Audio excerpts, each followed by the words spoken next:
Hey, so today on this quick video, we're going to be talking about some PowerShell basics of creating new directories, creating new files, moving them, accessing them, viewing the contents of that directory, similar to LS and Linux. So let's get started. So first thing we're going to do is we're going to get child item. So what child item is it views the child, folders or directories or files within this current directory that we're in. If you wanted to use an alias for it, dir, shorthand for directory, will do the same. So we'll use that to view what's in it. This is similar to using ls in Linux to view the current contents of that directory.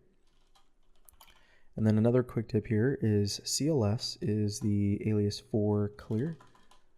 So as you can see, it cleared my terminal.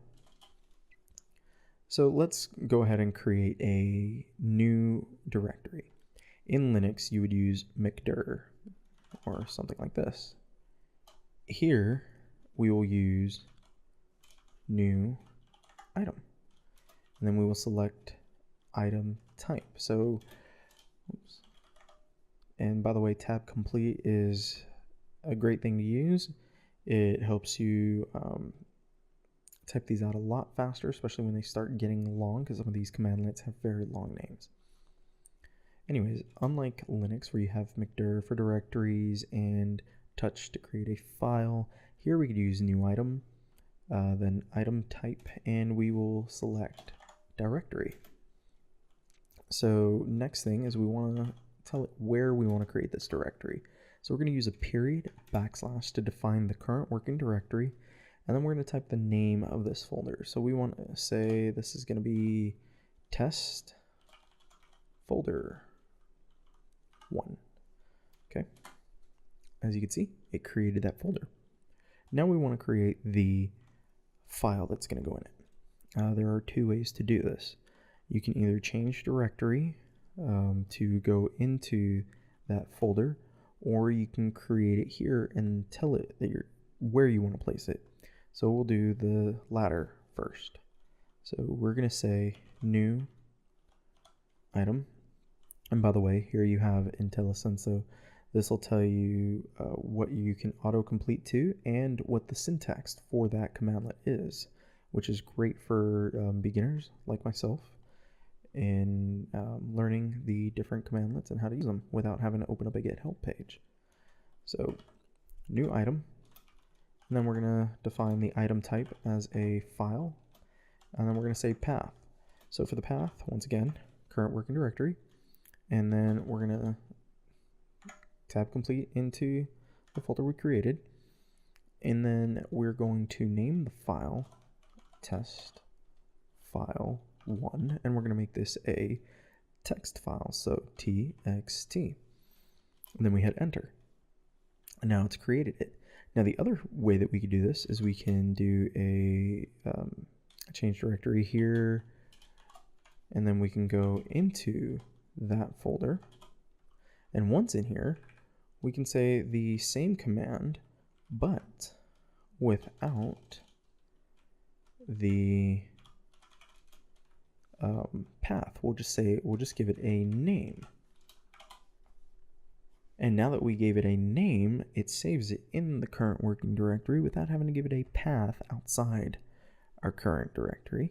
So if we do get child item, you can see that both files are in here, and once again you can use dir as the alias for this. Now that we have these, what else can we do with them? So we can copy the item, and we can take the path of where we want to send it to. And by the way, when you hyphen, you can look at all the different methods for that. So anyways, we'll take the path of the current item. So we're going to move test file 1, and then we're going to tell it the destination, which we want it to be in the parent directory, which is going to be C.